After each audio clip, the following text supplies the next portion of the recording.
welcome to day one of the 2023 marathon, and what a shocker. New Zealand weather, welcoming myself, the Canadian here. It's like I brought this winter weather with me.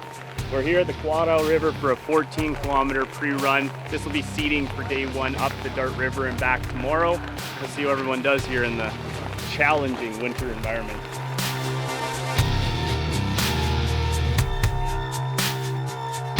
It was a challenge for everyone in weather like this, not just the competitors.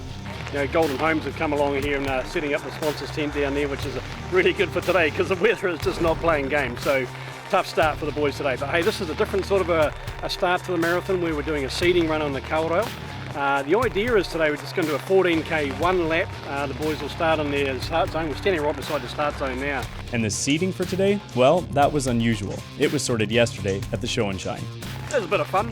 Had something a little bit different where the boys went out to Highlands Park and just a bit of a boat show out there. We did a bit of a competition out there, a bit of fun with the team, and it was really good to get the seeding orders. But once we got them going, that set the run for the seeding order today. So 32 boats starting, and then they'll go away one boat at a time. So it's a good chance that they can stretch your legs out, show some performance, get your speed up. Good clean river, nice stretch of water, they can get some good pace up. Coming down through the start finish line here, they'll be tapped out full pace. First to tackle the time trial at speed was Adam Wilton in CX229. There was no let up for the rain, and he had no issues really, but at the bridge, with what looked like a patrol boat in his path, he opted for an alternate route up and under the old control gates. It didn't slow him down though. His time of 7 minutes 19 seconds wouldn't be beaten by any other CX boat. If you wanted to see some good action, go to the bridge. You know, there's a little bit of a drop off there. It comes down onto a standing wave.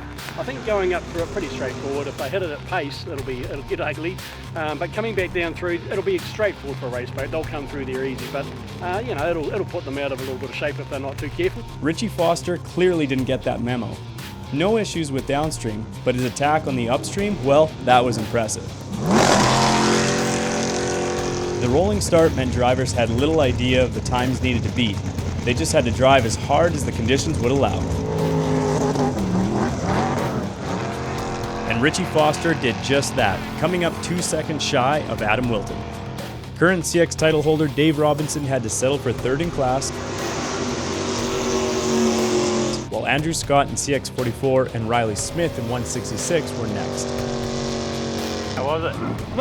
Man, yeah, good to get that leg done really. We obviously worked ourselves up a wee bit about the bridge, but we could have gone a lot faster up and down it, but yeah, it was mint, real good conditions. In a return to racing, Dean Lamb had the advantage of better weather running later in the day, although some new additions to his equipment were testing him. I'm taking a bit of getting used to these wings, didn't have these 21 years ago, but enjoying it, yeah, it's been nice. The weather gods played for me. Pretty special navigator? Yeah, great to have my son along, yeah, really good. I think he enjoyed it, yeah.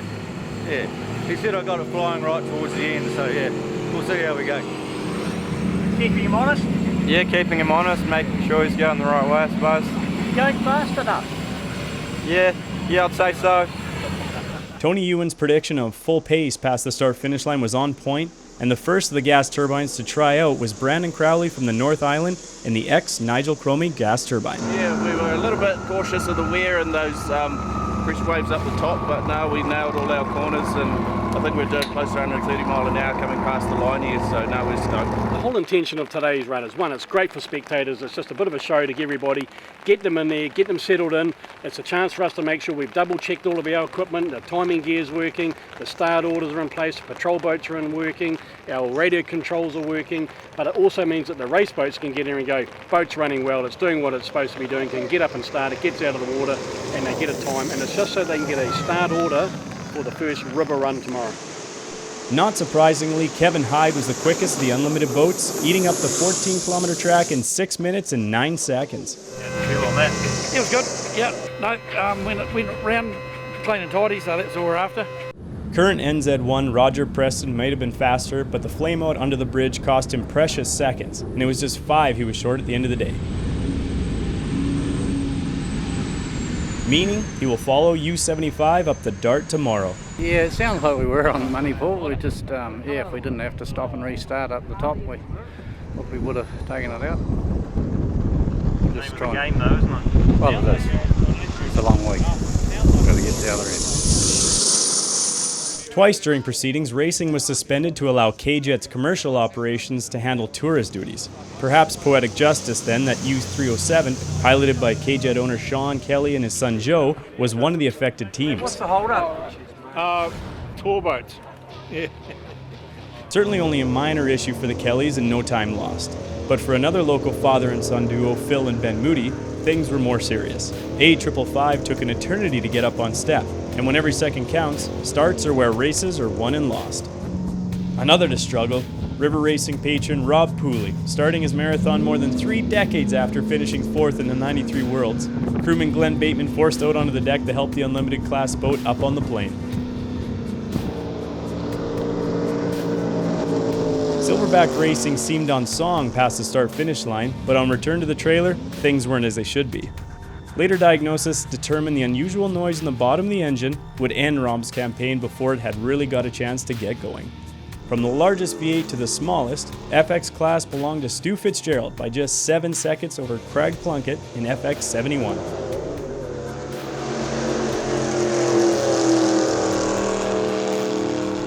"18 seconds further back, Rick Johnson in 63 filled the minor placings with Tyler Coates next. The American, in his first visit down under, picked up a penalty for shortcutting the island at the top of the racecourse.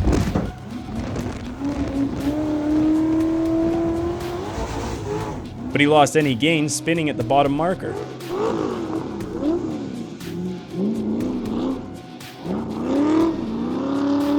Still, he didn't seem too disappointed back at the trailer.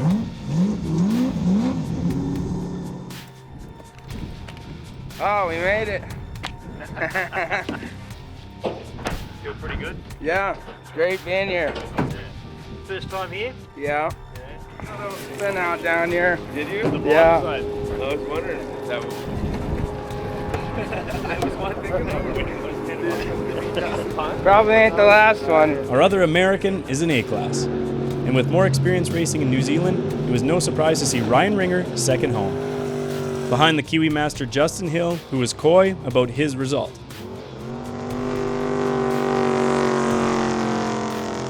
I'm here with the boat and just see some fast Americans, fast Canadians around here, and they put down some good times because they were pushing hard on the first day.